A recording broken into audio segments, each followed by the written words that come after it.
Então eu vou pedir para os irmãos abrirem as Bíblias em Gálatas capítulo 5, pela última vez.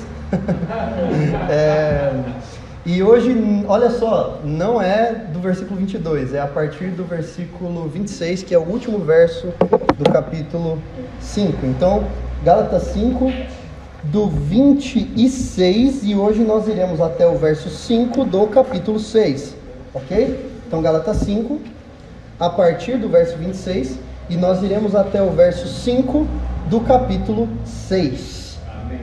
Essa é a palavra de Deus. Não nos deixemos possuir de vanglória, provocando uns aos outros, tendo inveja uns dos outros. Capítulo 6. Irmãos, se alguém for surpreendido em alguma falta, vocês que são espirituais, restaurem essa pessoa com espírito de brandura, e que cada um tenha cuidado para que não seja também tentado. Levem as cargas uns dos outros, e assim estarão cumprindo a lei de Cristo. Porque se alguém julga ser alguma coisa não sendo nada, engana a si mesmo. Mas que cada um examine o seu próprio modo de agir, e então terá motivo para gloriar-se unicamente em si e não em outro, porque cada um levará o seu próprio fardo. Oremos. Pai, nós estamos aqui com o texto da Tua Palavra aberto. Nós estamos aqui dispostos a compreender as verdades que esse texto ensina. Então nós te pedimos, Senhor, tem misericórdia dos nossos corações pecadores e das nossas mentes limitadas.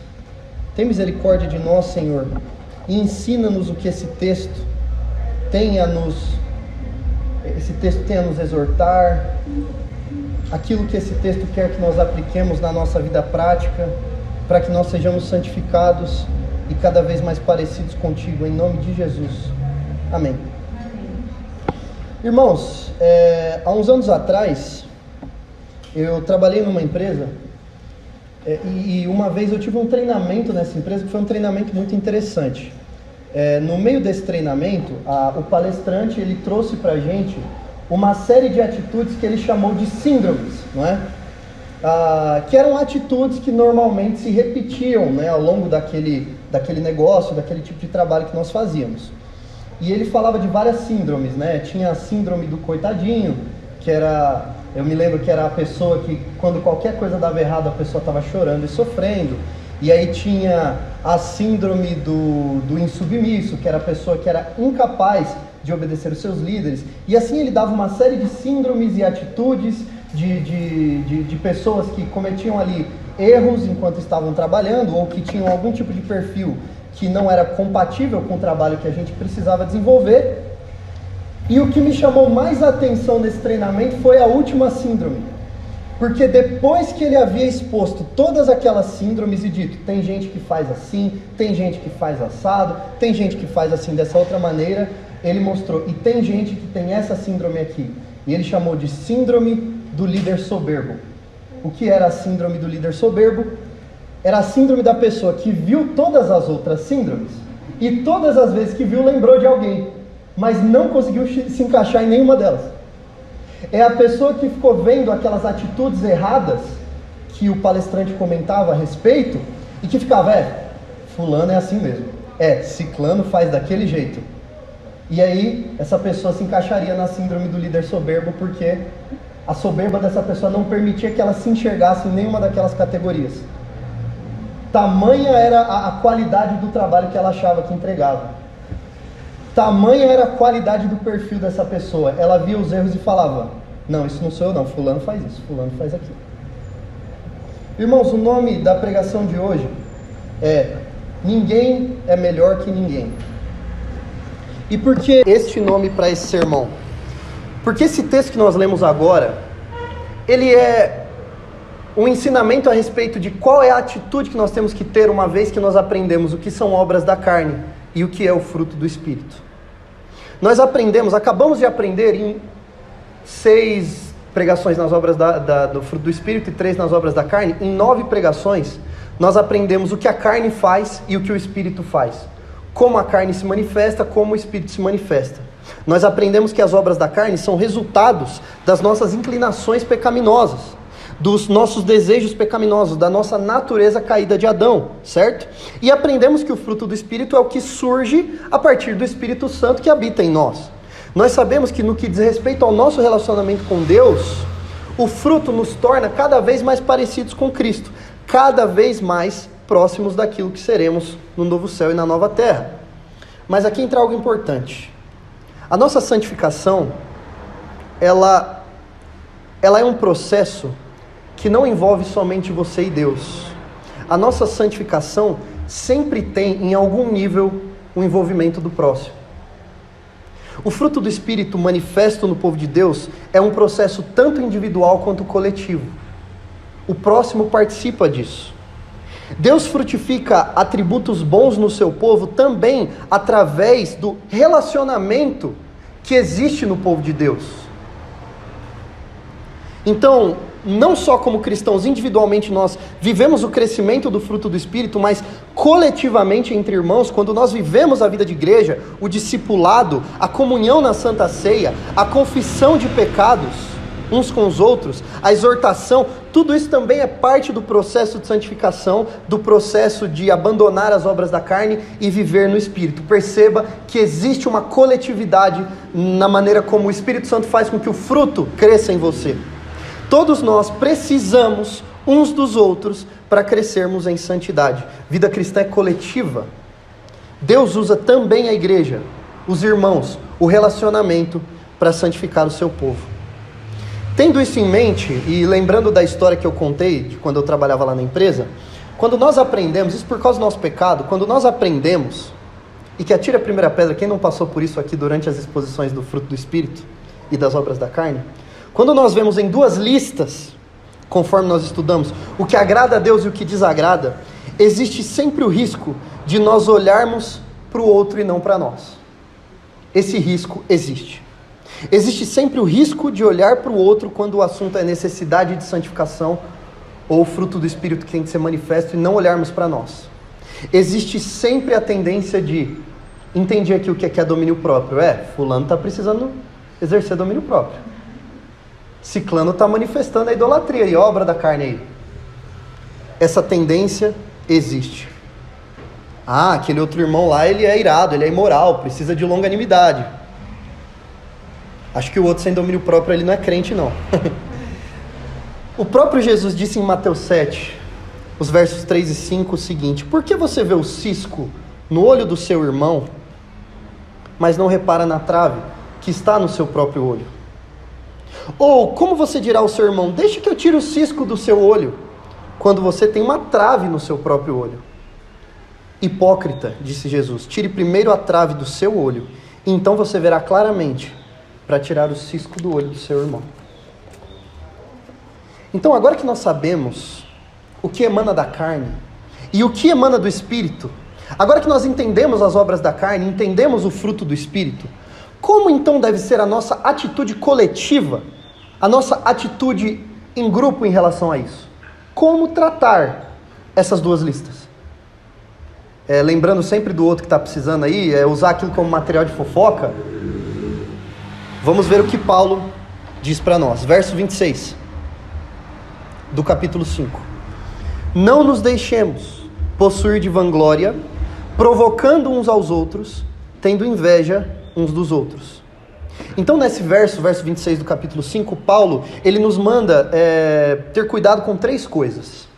Ele nos manda ter cuidado com vanglória, com provocação e com inveja. Se vocês repararem aí no versículo, ele nos manda ter cuidado com vanglória, provocação e inveja. Então vamos ver cada uma dessas coisas. O que é vanglória? Vanglória, se você pega a definição no dicionário, seria um convencimento, né? Nem sempre é um convencimento verdadeiro, mas em geral é um convencimento dos próprios méritos, das próprias qualidades, do próprio talento. Vanglória é vaidade, é jactância. Essa palavra jactância aparece muito na Bíblia. Se vocês passarem por essa palavra e não entenderem o que é, como eu também não entendi até preparar esse sermão, jactância é vanglória, jactância é vaidade, é se achar demais. E o que isso tem a ver com as obras da carne e o fruto do Espírito? É simples. Você só se acha demais quando você se compara com gente que você considera pior do que você, inferior a você, certo? Veja, toda opinião a respeito da qualidade de alguma coisa precisa de referência. A gente aprende isso na escola quando a gente estuda física, né? Depende do referencial, não é? Eu me acho demais por quê? Porque eu olho para o outro, acho que ele não é tão bom quanto eu, logo eu sou muito bom. E se ao longo do estudo das obras da carne e do fruto do Espírito, tudo que você consegue pensar, tudo que nós conseguimos pensar é nos outros, e como os outros precisam urgente melhorar naquele ou nesse aspecto ou naquele aspecto, eu só consigo fazer isso se eu estou achando que comigo já está muito bom. Tipo, eu só consigo olhar para fora e ver essa falta de fruto do Espírito no outro, ou essa manifestação das obras da carne no outro, e achar que, olha que absurdo, eu não faria isso, se eu não estou olhando para mim, se eu só olho para o outro, se eu pego essas duas listas e fico olhando só para o que o outro precisa melhorar. Isso é vanglória. E Paulo diz aqui, não nos deixemos possuir de vanglória. Não nos deixemos possuir de vanglória. Mas ainda ele diz, provocando uns aos outros. E o que é provocação? É muito interessante como a palavra grega que é usada para provocação aqui significa chamar para o combate. Chamar alguém para o combate. É como se você entrasse numa competição com alguém. E, gente, é triste como nós vemos isso dentro do movimento reformado. E assim, conquanto eu seja uma pessoa que... Assim, eu me considero uma pessoa reformada, né? Na minha teologia e nos meus métodos de pregação... Mas eu acho que, assim, eu vou ser profissional em perder a amizade com o reformado. Porque, assim, nós temos uma boa teologia, nós temos boa liturgia, bons métodos. É muito fácil, daqui a 20 anos, eu já falei isso, o movimento reformado se tornar o novo farisaísmo. Se tornar o farisaísmo brasileiro. Por que eu estou dizendo isso? Eu sinto, às vezes, no movimento reformado, um desejo de você manifestar aquilo que a Bíblia diz sobre as coisas. Um exemplo disso, por exemplo, é a modéstia. O movimento reformado foca muito na modéstia, no vestir-se de maneira decente. O movimento reformado, ele foca muito no ter filhos, não é? Entende que a Bíblia diz que filhos são bênção e que você tem que tê-los. Então a gente não tem aquela mentalidade mundana de controle de natalidade. Agora, às vezes parece que existe uma competição para ver quem tem a roupa mais longa. Tipo assim, eu sou mais reformado do que você. Olha o meu vestido, ele tem até cauda, né? Ou então, você está com 3 filhos. Ai meu Deus, só estou com 2. Preciso fazer mais um para empatar. Porque senão ele vai ser mais reformado do que eu. Isso é chamar alguém para o combate. Isso é você querer ser mais piedoso, melhorar, não com a motivação de honrar o Senhor, mas de mostrar para os outros que você é mais crente. E você não precisa disso. Você não precisa disso, nós não precisamos disso. Às vezes as pessoas querem competir para ver quem é mais reformado. E aí só fazem as coisas corretamente para provocar uns aos outros. Vejam, esse negócio de ficar medindo, vamos ver quem tem mais alegria, quem tem mais paz, quem tem mais longanimidade, quem tem mais mansidão, quem é mais manso. E aí, que competição, não é? Que competição infundada. Santidade não é competição. É a ação do Espírito Santo em nós. A nossa atitude não tem jamais que ser, eu preciso ser mais crente que o fulano. E tem que ser sim, buscar ser santo para agradar o Senhor, para honrar o Senhor. E também se alegrar quando o outro é santificado. E indo nessa mesma linha, Paulo nos manda ter cuidado com mais uma coisa. Primeiro, vanglória. Segundo, provocação. E agora ele nos manda ter cuidado com inveja. Tendo inveja uns dos outros. Engraçado é que a inveja é uma obra da carne, né? Ela está lá na lista de obras da carne. Você vê isso no capítulo 20, o verso 5. Inveja, irmãos, é um desgosto provocado pela felicidade do outro, ou pela prosperidade do outro. É quando você usa essa listinha de obras da carne e fruto do Espírito de maneira errada, e aí você fica chateadinho quando você vê que o outro tem mais longanimidade do que você. Ou que o outro tem mais mansidão do que você. Mas Paulo diz que isso não pode acontecer. Você não pode usar isso de maneira que te faça sentir inveja. Jamais. Porque senão você está usando um referencial que não é Jesus para a sua santificação. Você está usando o outro como referência. Ele tem, eu preciso ser mais do que ele. Isso é pecado. Isso é pecado. E normalmente quando isso acontece, o que se manifesta na vida do crente não são, de fato, os elementos do fruto do Espírito. São aquelas versões falsas. Lembra disso? Das versões falsas de cada um dos elementos do fruto? Isso pode acontecer quando nós somos movidos por inveja. Mas também pode acontecer quando nós somos movidos por vanglória ou quando nós somos movidos por provocações. Então qual é o contraponto? Como uma pessoa que evita agir com vanglória, uma pessoa que evita ser provocadora e invejosa, lidaria, por exemplo, com o pecado dos outros? Ou com a santificação dos outros? Porque lembra que eu falei, tem que haver envolvimento. Algum envolvimento tem que ter. Santificação é um processo coletivo, certo? Como tratar então, no poder do Espírito, uma pessoa que foi pega em falta, em pecado, ou alguém que precisa melhorar algum aspecto da vida em relação ao fruto do Espírito? Como tratar esta pessoa? Verso 1 do capítulo 6. Irmãos, se alguém for surpreendido em falta, em alguma falta, vocês que são espirituais, restaurem esta pessoa com espírito de brandura, e que cada um tenha cuidado para que não seja também tentado. Então a primeira coisa nesse versículo é que Paulo abre a possibilidade de alguém em nosso meio ser surpreendido em pecado, ser pego em alguma falta. Pois bem, isso vai acontecer. Isso vai acontecer. Irmãos, todos nós, salvos em Cristo Jesus aqui, família da aliança, povo eleito de Deus, todos nós fomos livres da culpa do pecado. Mas nós estamos gradualmente sendo libertos do poder do pecado. Então o pecado continua sendo um elemento presente no nosso meio. Ele continua. Então Paulo já parte desse pressuposto. Se alguém for surpreendido em alguma falta, aí ele diz algo que é muito compatível com o que Jesus nos ensina em Mateus capítulo 18. Ele diz: vocês que são espirituais, restaurem essa pessoa com espírito de brandura. E Jesus, ele nos ensina isso de uma maneira um pouco mais expandida, lá em Mateus capítulo 18, dos versos 15 a 17. Eu vou ler para os irmãos. Se o irmão pecar, vá e repreenda-o em particular. Se ele ouvir, você ganhou o seu irmão. Mas se ele não ouvir, leve ainda com você uma ou duas pessoas, para que pelo depoimento de 2 ou 3 testemunhas, a questão seja decidida. E se ainda assim ele se recusar a ouvir essas pessoas, exponha o assunto à igreja, e se ele se recusar a ouvir, também a igreja. Considere-o como gentil e publicano.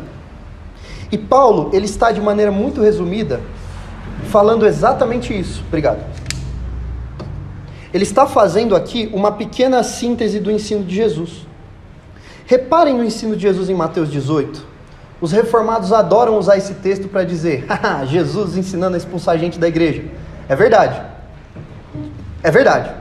Mas existe um outro aspecto desse texto que é o seguinte: se o seu irmão pecar contra você, repreenda-o em particular. Repare como existe uma maneira gradativa como você lida com aquilo. Uma preocupação com a reputação daquele irmão. Ele não diz para você: pegou o seu irmão em adultério, leva para a igreja e exponha para todo mundo. Ele diz: não, vai você e trate com o seu irmão. Se ele se arrepender, você ganhou o seu irmão. Assunto encerrado.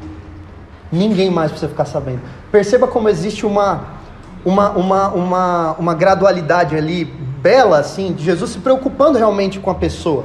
Mas aí você, se não der jeito, leva mais uma ou duas pessoas e vai gradativamente, até que se o assunto chegar para a igreja e a pessoa ainda assim não ouvir a igreja, por que aquela pessoa tem que ser tirada? Porque claramente é uma pessoa que ela decidiu viver em pecado, ela decidiu ficar em pecado. E uma pessoa que decide viver em pecado, essa pessoa não é cristã, porque o cristão, ele em geral foge do pecado, certo? Mas veja que todo o processo, ele tem um objetivo, não é expulsar a pessoa da igreja. O objetivo é restauração. Porque se o objetivo fosse expulsar, a expulsão seria o primeiro crivo? Não é. A expulsão é quando não deu mais jeito. E Paulo diz aqui, no versículo 1 do capítulo 6, vocês que são espirituais, o que é isso? O que ele tinha ensinado no capítulo 5 e o verso 16 de Gálatas? Ele disse o seguinte: Vivam no Espírito e vocês jamais satisfarão os desejos da carne. Ele está assumindo que está falando com pessoas assim, que vivem no Espírito, que manifestam o fruto do Espírito. Vocês que são espirituais, certo? Façam o quê? Restaurem. Restaurem essa pessoa com espírito de brandura. Vejam, irmãos, a pessoa espiritual, ela não desdenha o pecado do outro. A pessoa espiritual, ela não se alegra com o pecado do outro para ela se sentir mais santa. A pessoa espiritual não se alegra com o pecado do outro porque ela não gosta daquele outro irmão e para ela é bom mesmo que aquele irmão seja talvez expulso da igreja. A pessoa espiritual também não ignora o pecado do outro, isso também é pecado. A pessoa espiritual faz isso aqui, ela restaura a pessoa com espírito de brandura. Uma das alegrias do crente é ver a santificação de um irmão, ver a santificação de uma irmã, ver um irmão ou uma irmã se libertando do pecado, ficando mais parecido com Jesus Cristo. E como fazer isso? Aplique o que Jesus ensinou, recuperar a pessoa com espírito de brandura, chamar o irmão com carinho, com amor, com benignidade, mas com bondade, sempre sem negociar o que é certo e o que é errado, mas com amor, preocupando-se com a saúde espiritual dessa pessoa. Isso significa agir sem dureza? É claro que não. Se houver a necessidade de ser firme, seja, mas o espírito brando não é o espírito molenga, é um espírito que vai com a intenção correta, é um espírito que tem ternura, é um espírito que tem carinho, é um espírito que vê a necessidade da libertação do pecado. Esse é o espírito de brandura, não é o espírito molenga, que vai relativizar o erro da pessoa, jamais, mas é o espírito que vai lá com a intenção de recuperar aquela pessoa e libertá-la do pecado, mesmo que haja a necessidade, talvez, de ser um pouco mais pulso firme, dependendo da situação, certo? Então, é engraçado porque quando nós temos vontade de restaurar o nosso irmão em falta, isso é normalmente porque nós olhamos para nós mesmos, e aí olhamos para Cristo, e isso nos dá o olhar correto. Qual é o olhar certo em relação a essa situação do pecado do outro? O olhar certo para nós é o título da pregação: ninguém é melhor que ninguém. Ninguém é melhor que ninguém. Eu sou pecador também. Eu já estive numa situação como essa. Eu já caí nesse tipo de situação. Poderia ser eu. E se fosse eu esperaria que algum irmão viesse me restaurar, me recuperar, orar comigo, puxar a minha orelha. É nesse espírito que você vai. É nesse espírito, entendendo que poderia ter sido você. Como eu posso não ajudar uma pessoa que está nessa situação? Como eu posso ter um espírito de vanglória em relação àquilo, quando eu enxergo que o pecado dela não é diferente do meu? Que ela tem pecado e eu tenho também. Esse é o olhar correto. E com isso Paulo conclui o verso 1. Cuidado para você também não ser tentado. Então veja, a visão que o espiritual tem que ter em relação ao outro, de acordo com o texto, ela é de restaurar o outro e também de usar o pecado do outro até como um alerta do tipo de cuidado que eu tenho que ter para a minha própria vida. Dizem que aprender com os erros com os próprios erros, né? Aprender com os próprios erros é humano, mas aprender com os erros dos outros é sábio. Certo? O livro de Provérbios nos mostra isso o tempo inteiro.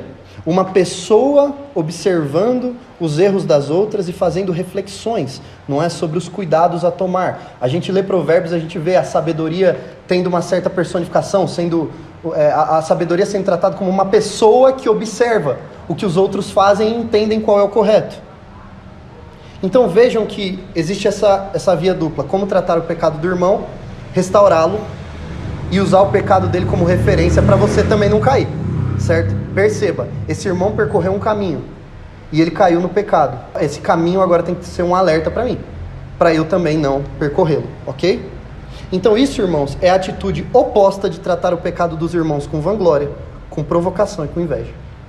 Este é o contraponto de tratar o irmão com vanglória, provocação e inveja. Recuperar o irmão com brandura e tomar cuidado com aquilo para não cair também. É isso que Paulo está ensinando. E isso, irmãos, é sumarizado, é resumido no verso 2 do capítulo 6. Levem as cargas uns dos outros, e assim estarão cumprindo a lei de Cristo. Levem as cargas uns dos outros, e assim estarão cumprindo a lei de Cristo. Essa expressão lei de Cristo, ela aparece 2 vezes na Bíblia só 2 vezes. Ela aparece aqui, em Gálatas 6:2, e aparece mais uma vez em 1 Coríntios, capítulo 9, verso 21, e diz assim: aos sem lei, como se eu mesmo fosse, não estando sem lei para com Deus, mas debaixo da lei de Cristo, para ganhar os que vivem fora do regime da lei. Esse contexto aqui de 1 Coríntios capítulo 9, versículo 21, Paulo estava falando de tudo aquilo que ele já tinha passado por amor à pregação do Evangelho, lá em 1 Coríntios. Ele fala, né, fiz-me de fraco para ganhar os fracos, fiz-me de tudo para com todos, a fim de que por meio de todos os modos conseguir salvar alguns. É tudo que ele havia passado por causa do amor que ele tinha ao Evangelho, certo? E tudo isso ele chama de lei de Cristo. Então a gente vê que pode até parecer contraditório falar sobre lei de Cristo, quando Paulo passa Gálatas inteiro falando que nós fomos libertos da lei, e que contra as coisas do fruto do Espírito não há lei, e que a salvação é pela graça de Cristo, isso é o oposto de salvação pela lei. Então o que é isso, lei de Cristo? O que parece pelos 2 textos em que essa expressão aparece é que lei de Cristo seria a lei do serviço. A lei do serviço ao próximo. O que diz Gálatas 5,14 a respeito do sumário da lei? 5,14, porque toda a lei se cumpre em um só preceito, a saber, ame o seu próximo como a você mesmo.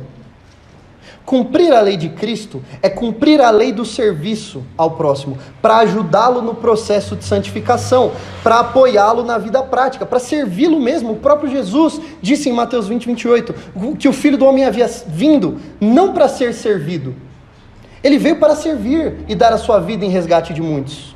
Jesus, ele fez o que Paulo está falando aqui, ele levou as nossas cargas. Claro que Jesus não participou desse levar as cargas uns dos outros, porque nesse sentido, a gente não tem carga de Jesus para levar, né? Mas ele levou as cargas de todos nós. Portanto, nós como igreja, imitando Jesus, levamos as cargas uns dos outros, isso é imitá-lo. E nós como igreja temos um papel sim na santificação do irmão, mas não com vanglória, provocação e inveja. O nosso papel é no discipulado, na exortação, na recuperação de um irmão em pecado. Tudo isso é feito em amor. Tudo isso em amor. Se alguém faltar, se alguém faltar a frutificação do Espírito Santo, ou se alguém manifestar uma obra da carne no nosso meio, o nosso papel como membros de um só corpo é tratar aquilo como um membro doente, que nós não queremos perder. Inclusive eu acredito com todo o coração, eu acredito nisso com todo o meu coração, que as cargas que o Senhor nos permite ter, elas já são calculadas pensando no auxílio da igreja. Eu tenho isso muito firme no meu coração. Veja, eu não acredito, à luz do Novo Testamento, que Deus ele mede as nossas cargas pensando na nossa força individual. Isso não faz sentido quando você pensa na doutrina da igreja. Porque assim, Paulo fala em Gálatas 6,2, levem as cargas uns dos outros. E aí em Colossenses 3,13 Paulo diz, suportem-se, deem suporte uns aos outros e perdoem-se mutuamente. 1 aos Tessalonicenses 5,11 Paulo diz, consolem uns aos outros e edifiquem-se mutuamente. E ao mesmo tempo em que ele dá essa miríade de ordens para que nós demos suporte uns aos outros, cuidemos uns dos outros, edifiquemos uns aos outros, ele diz o seguinte em 1 Coríntios 10, que não sobreveio a nós nenhuma tentação que não fosse humana, nada daquilo que nós não poderíamos suportar. Não vem sobre nós nenhuma carga, provação ou tentação que nós não podemos suportar. Ué, mas se não tem maior tentação do que nós podemos suportar, para que nós precisamos então da ajuda uns dos outros? Será que é porque o cálculo já é feito pensando na igreja? Será que é porque o cálculo já é feito pensando que você vai ter uma série de irmãos que vão estar ombro a ombro com você, carregando aquela carga?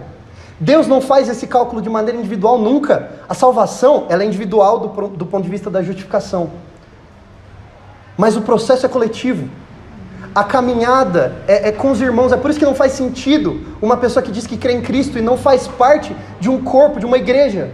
Não faz sentido. Essa pessoa está fora do espectro em que ela vai ser santificada. Ela está fora. Ela não vai aguentar lá fora. Não vai. Não vai acontecer. O poder de suportar as cargas, as tentações, envolve a família da fé. Envolve a família da fé. Ou pense você, se já não houve alguma situação na sua vida, que se não fosse um irmão puxando a sua orelha, orando com você, você teria pecado. teria caído em pecado. Isso é Deus te ajudando a suportar o seu fardo, a sua carga. Certo? Mas se você estivesse sozinho, entende? Vejam, isso está em harmonia com a teologia sobre igreja na Bíblia, de como a fé é tratada. Na vida prática, ela não tem como ser individualista. A salvação é individual, mas a vida na fé não é individualista. Ela não é solitária. A vida do salvo é em comunidade. E na comunidade, as cargas uns dos outros são carregadas. Na comunidade, existe serviço uns aos outros, ajuda uns aos outros. Os membros da comunidade participam do fortalecimento da fé uns dos outros. Esta é a lei de Cristo. Mas para que isso seja colocado em prática, para isso nós temos que aprender a respeito da humildade dele, do nosso Senhor, como o próprio Paulo nos fala em Filipenses capítulo 2, verso 5. Tenham em vocês a mesma atitude, o mesmo sentimento de Cristo Jesus. Ele é a base. Paulo escreveu aos Filipenses, estava tendo alguns desentendimentos na igreja de Filipos, e antes de ensinar os irmãos a agirem em santidade, em harmonia uns com os outros, ele diz: imitem Jesus. Tenham em vocês a mesma atitude, o mesmo pensamento que houve em Cristo Jesus. Explica o que Jesus fez, e aí ele fala: façam assim também. Façam assim também. Ok?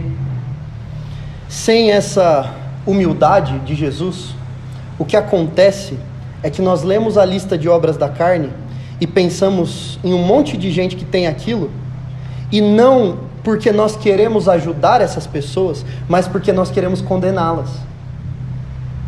E pior, não somos capazes de nos encaixar em nenhuma delas, como se nós fôssemos já perfeitos, plenos, quando Paulo, que era Paulo, disse: não é que eu tenha atingido ainda a perfeição, estou longe disso, sou o pior dos pecadores.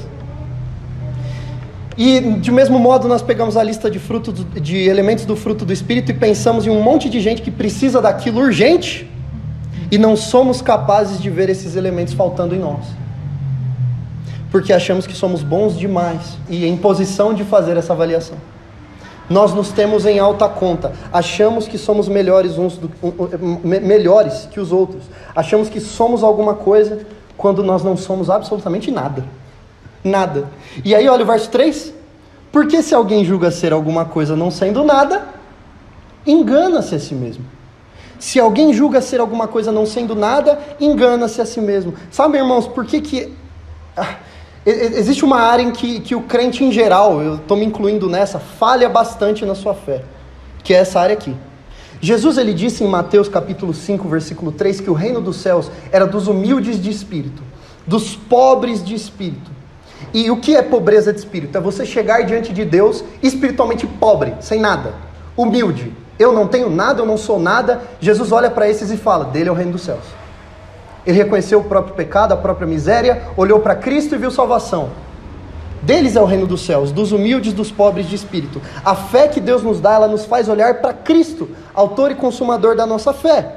E quando nós olhamos demais para o nosso umbigo, para as nossas habilidades, para o quanto nós já fomos santificados, é porque nós paramos de olhar para Cristo. Ele é a referência de santidade. Sem olhar para a santidade dele, sem olhar para a santidade de Cristo, nós não enxergamos o nosso pecado. João fala que Jesus Cristo, ele é a luz que revela o pecado dos homens. Quando você não tem essa luz de referência, você não enxerga o seu pecado. Olhamos demais para nós mesmos e começamos a achar que somos muito bons, que nós somos alguma coisa, e isso é uma falha na fé. É uma falha na fé, porque o objeto da fé é Jesus. O objeto da fé é Jesus Cristo.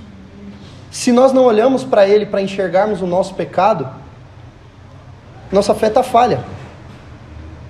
A diferença entre nós e o irmão que nós achamos que é menos santo do que nós, é o tipo de pecado ali do qual Cristo salvou. Ele tem dificuldade com isso, eu tenho dificuldade com aquilo.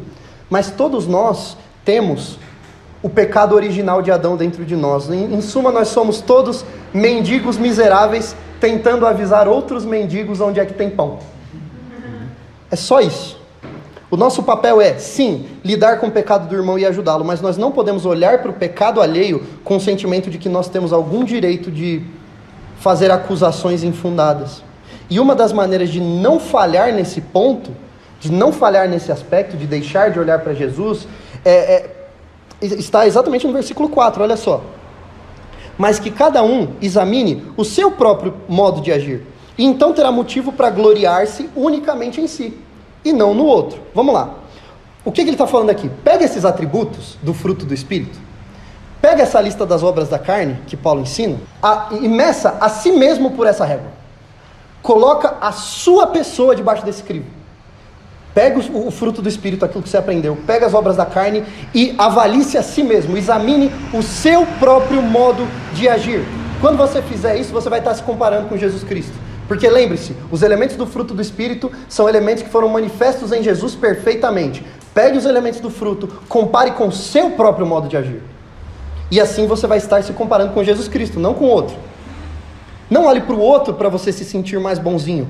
Olhe para Cristo para enxergar o tamanho do seu pecado, e aí sim você vai se sentir grato e seguro da sua salvação por causa da obra dele.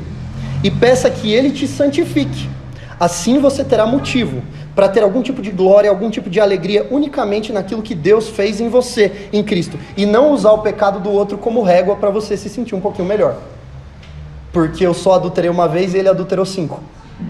Certo? Porque eu tinha marcado às 9, cheguei às 9h03, mas o outro chegou às 9h15. Mas Jesus teria sido pontualzinho. Ele é a régua, certo? Ele é a referência. Ele é a referência. Examine o seu próprio modo de agir para você ter motivo de algum tipo de alegria, glória, regozijo em si.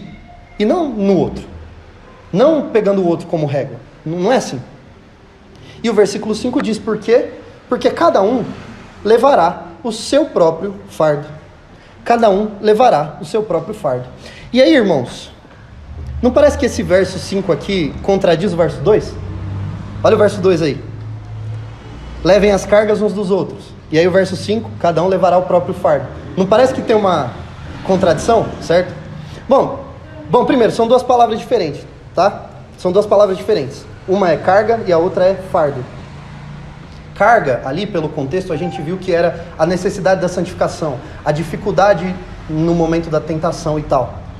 E em certo nível, a obra de Deus na vida do outro, em certo nível, no aspecto em que você ajuda a restaurá-lo, você tem parte naquilo. Mas em um outro nível, não é problema seu. Assim, você tem sim que auxiliar os seus irmãos, mas no tocante a medir a santidade alheia, isso não é problema seu. Porque o seu fardo de pecado, ele é calculado da distância de você para Cristo, não da distância de você para o outro. Qualquer um é santo comparado com Adolf Hitler, certo? Mas no juízo você não vai ser comparado com Adolf Hitler, você vai ser comparado com Jesus de Nazaré. E se você tiver um pouquinho menos que ele de santidade, você está no inferno, entendeu? É por isso que é a obra dele unicamente que nos salva, a parte da nossa obra. É claro então nesse sentido que se você está discipulando alguém, ou se você está vendo alguém pecar, vai falar com essa pessoa para restaurá-la, como ensina Mateus 18, isso é uma coisa. Mas ninguém está falando para você ignorar o pecado do irmão, claro, aqui não está falando isso. Deixar o irmão pecar em paz é errado. Um dos papéis da igreja é não deixar você pecar em paz. Eu não vou deixar você pecar em paz. Não me deixem pecar em paz, por favor. Mas vejam, jamais pegar o pecado, a dificuldade do irmão, e usar aquilo como referência para, de novo, né? Mesma coisa, para você se sentir melhor. Você faz o crivo, você passa a sua vida no crivo da santificação, do fruto do Espírito. Nesse sentido, cada um leva o próprio fardo, do ponto de vista da sua santificação pessoal, certo? Nesse sentido, a sua santificação é problema seu. O pecado do irmão só é problema seu quando você se manifesta para auxiliá-lo e ajudá-lo e recuperá-lo. Então, você quer ver um exemplo de uma pessoa que tinha certa dificuldade com isso? Você lembra de Pedro no Evangelho de João? Vamos comigo lá em João? Rapidinho? Estava lendo esse texto, eu estava, meu Deus, Pedro, para com isso. Vamos lá em João rapidinho, João capítulo 21. João 21, último capítulo do Evangelho de João. Pedro estava ali conversando com Jesus, né, e os outros discípulos estavam ao redor. João 21, a partir do verso 18. A partir do verso 18. E teve toda aquela história, né? Pedro, tu me amas, apacenta minhas ovelhas. Pedro, tu me amas, apacenta minhas ovelhas. E aí no verso 18, Jesus fala o seguinte: em verdade lhe digo, que quando era mais moço, você se cingia e andava por onde queria. Você se vestia do jeito que você queria, andava onde você queria. Mas quando você for velho, estenderá as mãos, e o outro o cingirá e o levará para onde você não quer ir. Jesus disse isso para significar com que tipo de morte Pedro havia de glorificar a Deus. Então a gente sabe que Jesus está falando isso para revelar para Pedro que ele haveria de morrer por amor ao Evangelho. E pela história da igreja, o que nós sabemos? Não pela Bíblia, mas pela tradição da igreja, que Pedro foi crucificado de cabeça para baixo. Certo? Continuando aqui. Depois de falar, Jesus acrescentou: siga-me. Beleza, até aqui tudo bem. Então Pedro, voltando-se, viu o discípulo a quem Jesus amava. Esse é João, né? O discípulo a quem Jesus amava. Vinha seguindo. Era o mesmo que na ceia havia se reclinado sobre o peito de Jesus para perguntar: Senhor, quem é o traidor? Tal. Beleza. Essa pessoa do verso 20 que Pedro viu era João. E aí ao vê-lo, verso 21, Pedro perguntou a Jesus: e quanto a este? E esse aqui? Eu vou morrer, né? De cabeça para baixo. E ele? Me conta. Jesus respondeu, verso 22, se eu quero que ele permaneça até que eu venha, o que você tem com isso? Quanto a você, siga-me. Ou seja, praticamente Jesus está falando assim: Pedro, cuide da sua vida. Cuida da sua vida, Pedro. Se eu quiser, você vai morrer por amor a mim. Mas se eu quiser que ele fique vivo até eu voltar, sabe? Se eu quiser que ele fique vivo até eu voltar, o que você tem com isso? Beleza. Aí verso 23, muito bom. Verso 23, então se espalhou entre os irmãos a notícia de que aquele discípulo não morreria. Ah, Pedro, vocês estão vendo? Jesus ele falou para poder dizer para Pedro assim: não é problema seu. Jesus fez uma brincadeira: se eu quiser que ele fique vivo. Aí Pedro saiu. Gente, vocês ouviram que Jesus falou que ele não vai morrer até Jesus. Sabe, vocês estão vendo? Isso é um clássico exemplo de alguém que não sabe cuidar da própria vida, no que diz respeito ao relacionamento, sabe, com Jesus. E meio que, é por isso que assim, quando a igreja católica fala que Pedro foi o primeiro papa, era melhor ter sido Paulo, né? Porque não foi em uma, nem duas, nem três ocasiões que Paulo cita coisas que Pedro fez errado o tempo inteiro. O tempo inteiro. Pode voltar lá em Gálatas. Então, irmãos, olha, o apóstolo Pedro é a prova de que a salvação é pela graça, viu? Rapaz, brincadeira, não posso fazer juízo. Olha eu aqui pregando e fazendo errado no meio do sermão, igualzinho. Me medindo pela régua dele, ó. Não pode, tá vendo? Então, vários exemplos aqui do que não fazer. Tá bom? Irmãos, aplicações finais sobre esse trecho. Eu inclusive, considero esse trecho aí uma grande aplicação por si só, né? Ele é muito, muito claro. Então, primeira aplicação, né? Restaurar se alguém for surpreendido em alguma falta. Então, você conhece os elementos do fruto do Espírito, você conhece as obras da carne, você vê que alguém está com dificuldade com aquilo. O seu papel é restaurar essa pessoa, ok? Em identificando as falhas dos outros, nós temos que agir como espirituais.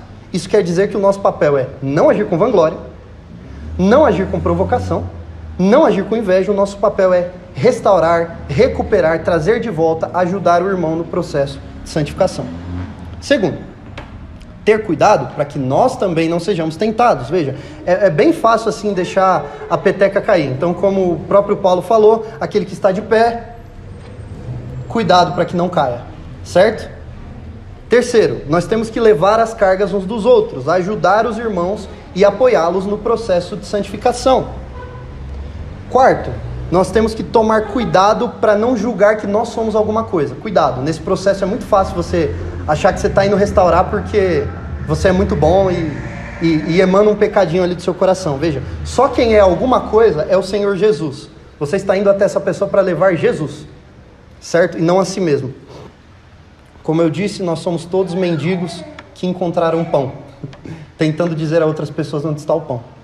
E quinto, vamos examinar o nosso próprio modo de agir. Nós temos que medir a nós mesmos pelas listas das obras da carne e pelos elementos do fruto do Espírito e reconhecer a nossa insuficiência, as nossas falhas, antes de começar a pensar em olhar para o outro, tá? E tudo isso porque a única pessoa perfeita da história é o nosso Senhor Jesus Cristo. Tudo isso porque entre nós aqui, ninguém é melhor que ninguém. Ninguém é melhor que ninguém. Eu gostaria de ler esse trecho mais uma vez, porque agora já está tudo bem explicadinho. A gente lê mais uma vez o texto e podemos orar. E vocês podem vir se quiserem, para o louvor. Versículo 26 do capítulo 5. Não nos deixemos possuir de vanglória, provocando uns aos outros, tendo inveja uns dos outros. Irmãos, se alguém for surpreendido em alguma falta, vocês que são espirituais, restaurem essa pessoa com espírito de brandura, e que cada um tenha cuidado para que não seja também tentado. Levem as cargas uns dos outros e assim estarão cumprindo a lei de Cristo. Porque se alguém julga ser alguma coisa, não sendo nada, engana-se a si mesmo. Mas que cada um examine o próprio modo de agir, e então terá motivo de gloriar-se unicamente em si, não em outro. Porque cada um levará o seu próprio fardo. Vamos orar?